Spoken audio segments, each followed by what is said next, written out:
D'abord, c'est de ne plus revenir comme avant. C'est-à-dire qu'à un moment donné, moi, j'ai toujours été dans cette espèce de tunnel parisien, de par mon travail, de par l'exigence qu'il demande chaque saison, la régularité, c'est-à-dire que on est passé de 2 saisons à 4, voire 8 collections par saison, en fait.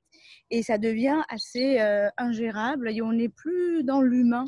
Et, euh, et je crois que ce qui m'enseigne, c'est cette espèce de temps suspendu, cette espèce de slow down. C'est-à-dire que, par exemple, dans la mode éclairée, la mode durable, qui est la mode éclairée pour moi, on a beaucoup parlé de slow down, c'est-à-dire qu'à un moment donné, de ralentir. Et là, tout d'un coup, on se retrouve avec le monde entier qui ralentit et on se rend compte finalement qu'en fait, on arrive à trouver des solutions pour travailler avec les équipes, pour ne pas presser les équipes, respecter aussi des temps aussi pour soi, des temps de méditation, des temps pour faire du yoga, des temps pour se nourrir, parce qu'une collection de mode, ben, on doit se nourrir pour pouvoir prendre la parole chaque saison et dire des choses. Elle m'enseigne aussi une chose, c'est qu'il faut vraiment oser décider de faire autrement. C'est-à-dire que quand on a essayé, je pense au tout début, quand on ne parlait pas du tout de mode durable, mais quand on a essayé de dire, voilà, on a envie de faire comme ça parce qu'on se sent beaucoup mieux comme ça, eh ben, il faut décider toujours d'oser parce qu'on se trompe rarement quand on écoute vraiment cette voix de l'intuition. Elle peut nous permettre de changer plusieurs choses. L'écologie, c'est l'économie de la nature. C'est-à-dire qu'à un moment donné, on se retrouve avec ces deux mots, l'un à côté de l'autre, économie et écologie. Et nature, économie, nature et écologie. C'est incroyable. Moi, je me dis, ça peut enseigner aussi au gouvernement, aux gens qui nous gouvernent, aux décideurs, mais surtout nous, en tant que citoyens, parce que je crois aujourd'hui qu'on est passé à autre chose. C'est-à-dire qu'à un moment donné, l'impulsion vient du citoyen de plus en plus et dans plein de pays.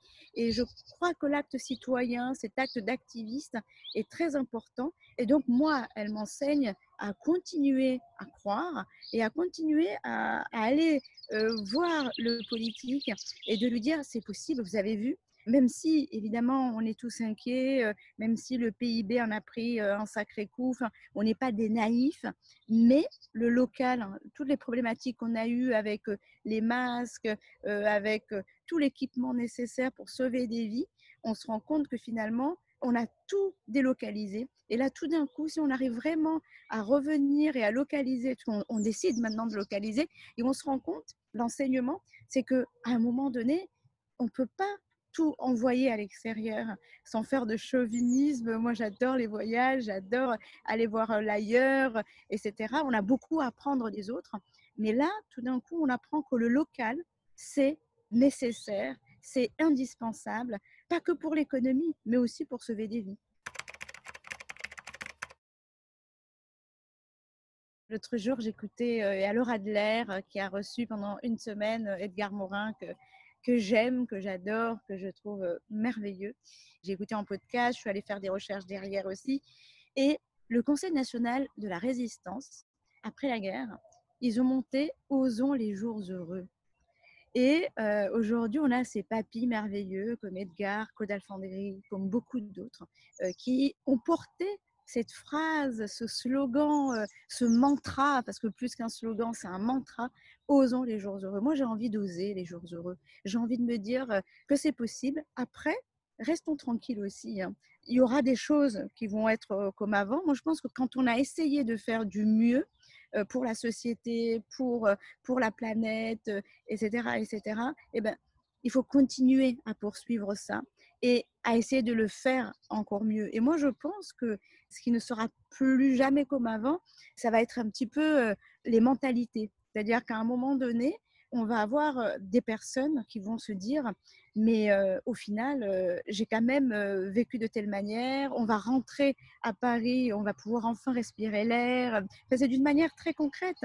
Et surtout, Moi, je crois que, au niveau de politique, on va se rendre compte aussi que, les infirmières, le personnel soignant qui était à la rue depuis des mois et qui demandent aussi depuis des années, à ce qu'il y ait quelque chose de mieux qui se fasse pour eux.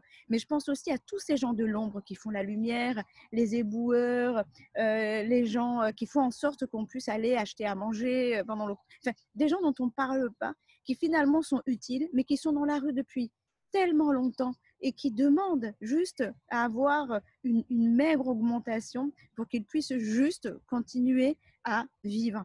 Et je trouve que c'est un très bel enseignement de ce virus incroyable, inédit, pour que tout d'un coup, on trouve des moyens, on trouve des sous, on trouve des budgets. Mais j'espère profondément que plus tard, on se dira que quand il y a quelqu'un qui va dans la rue, quand il y a quelqu'un qui va mettre aussi en danger ses jours de travail, de ne pas nourrir ses enfants, eh ben, c'est pas pour rien et qu'il y a une vraie demande sociale. Et moi, je trouve que c'est très important et je pense aussi aux femmes battues qui sont chez elles, confinées avec un danger pour elles. Et je pense que tout ça va nous permettre de revoir, de rétablir autrement les choses. Moi, en tant que marque, je trouve qu'il n'y a pas de métier pour parler des droits des femmes, des inégalités. La preuve, hein, la mode, ça paraît complètement bling bling, mais on peut faire en sorte de créer de la valeur avec la mode.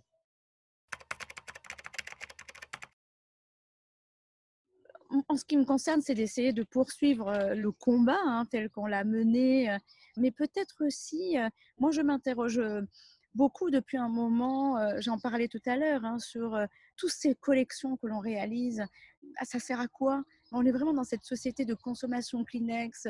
On achète un vêtement qu'on portera peut-être pas ou qu'on portera peut-être 3 jours et que après on va jeter, etc. Moi, personnellement, ce que ça va changer pour moi, c'est que ça va me donner la force de me dire en fait, ben, je me suis pas trompée en fait, hein, et d'aller encourager d'autres personnes comme moi qui ont envie et qui n'osent pas faire de la mode autrement. Aujourd'hui, c'est un secteur bon, qui, après le pétrole, qui pollue énormément. C'est un secteur, en fait, qui n'est plus sur notre territoire parce que beaucoup d'usines ont fermé. Moi, j'ai vraiment envie de participer à faire en sorte que les créateurs que je vends au Front de Mode, dans mon magasin Front de Mode, aillent fabriquer chez les ateliers qu'il y a en France, et il y en a de nombreux. Et j'ai vraiment envie, en tous les cas, de donner un petit coup de main là-dessus pour être de plus en plus nombreux à fabriquer autrement et à relocaliser le plus possible. Et puis, je suis vraiment très fière de participer à la coopérative Les Gouttes d'Or de la mode et du design dans le 18e, qui sont installés d'ailleurs dans mon ancien atelier 6 rue des Gardes pour ceux qui sont déjà venus, et où vraiment tout le monde s'est mobilisé. Moi, pendant longtemps, je me disais, mais de toute façon, le vêtement, ça sauve pas des vies. Et là, on a eu l'occasion de se dire, on va pouvoir modestement, en tous les cas, participer à soutenir des gens qui sauvent des vies, hein, qui sont le personnel soignant, mais aussi aider aussi les gens qui font le ménage dans le métro, qui nettoient, etc. Et cette coopérative, je suis très fière parce que tout le monde s'est mobilisé en si peu de temps pour pouvoir livrer à la ville de Paris, on espère bientôt à la région, le plus de masques possible. Et ça, pour moi, c'est une des meilleures choses qui est arrivée pendant le confinement.